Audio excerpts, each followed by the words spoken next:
bakasyon ni Bebo at pinuntahan nga namin ang pamilya niya. Wala naman talaga to sa plano namin. Pero nandito na nga kami sa bansa na to. Sino kaya ang makakahula kung saang bansa kami nagpunta? Pimili ako na bibigyan ng premyo sa magsha-share ng video na to at makakapagsabi ng tama kung nasan kami ngayon. Naksyuta!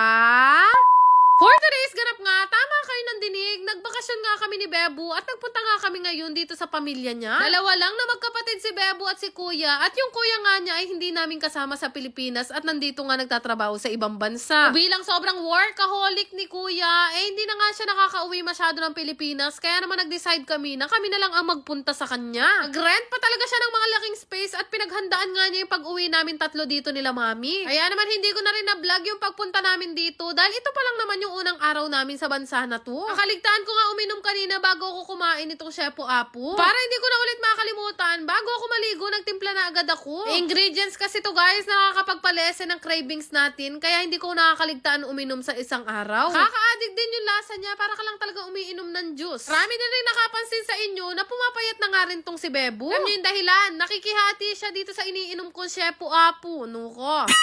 Ay, ito nga yung unang araw namin dito. Gumayak na nga kami ng maaga at ipapasyal nga kami ngayon ni Kuya. First time lang din namin ni Bebo mapuntahan itong bansa na to. Actually, wala akong masyadong dalang damit kasi hindi ko maintindihan kung malamig ba o mainit. Ilang taon na nga pala nagtatrabaho dito si Kuya. Kung mapapansin nyo, hindi nyo siya madalas makita sa vlog kasi nga nandito siya sa ibang bansa at hindi sila magkasamang magkapatid. Al first day pa lang namin sa bansa na to, kinuha niya na nga kami ng Metro Card o Metro Pass. Halos 2 linggo rin kami mag-i-stay dito. Sa 2 linggo na yun, marami kaming na-itinerary na nakalaan. Sobrang ganda nga ng bansa na to at talaga namang napakalinis. Parang ngayon pa lang napapaisip na ako, meron na kaya nakahula sa inyo kung saang bansa kami naroon? O ito na ang isang malaking clue. Maraming mga Pilipino ang naninirahan at nagtatrabaho dito. Bawat mall na pasukin namin, talaga namang para kaming nasa museum sa sobrang gaganda. Yun ang una ko napansin sa bawat mall na pinupuntahan namin. Isipin nyo, yung mall nila, merong napakalaking aquarium. Pero sige na nga, ito na, sasabihin ko na kung nasan kaming dalawa ni Bebo ngayon. 2 linggo kami mag-i-stay ngayon dito sa Dubai at nandito kami ngayon sa harap ng Burj Khalifa. Grabe no,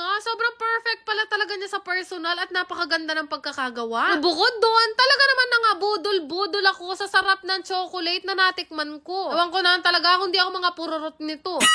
Kakatuwa lang na kapag ka napili mong bumili ng chocolate dito, napakaraming pre-taste. Kaya lang, nakakahiya din kung hindi ka bibili, lalo na kapag kakarami mong natikman.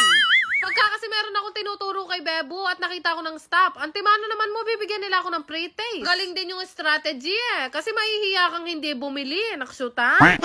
Pero maniwala kayo, lahat talaga ng chocolate na tikman ko, ba't nang kasarap? Sobrang gustong-gusto ko yung lasa, lalo na yung mga pistachio. Talaga palang masarap ang chocolate nila na may pistachio. Medyo pricey lang talaga, pero ikaw naman ang mamimili kung anong chocolate ang gusto mong piliin. Pre-taste naman yan kaya kung ano yung masarap yun lang yung kinuha ko.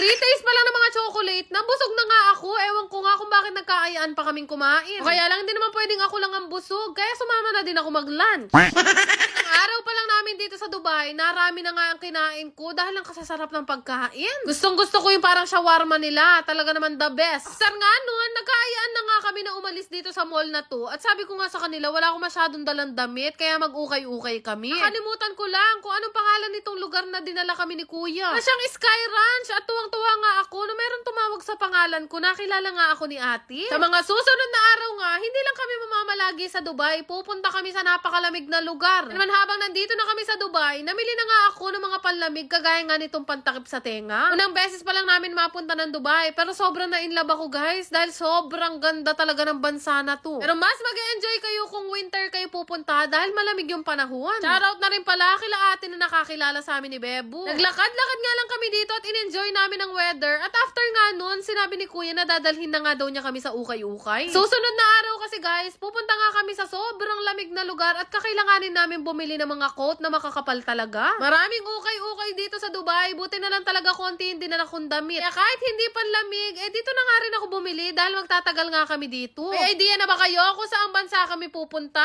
Excited na ako. Naksyuta!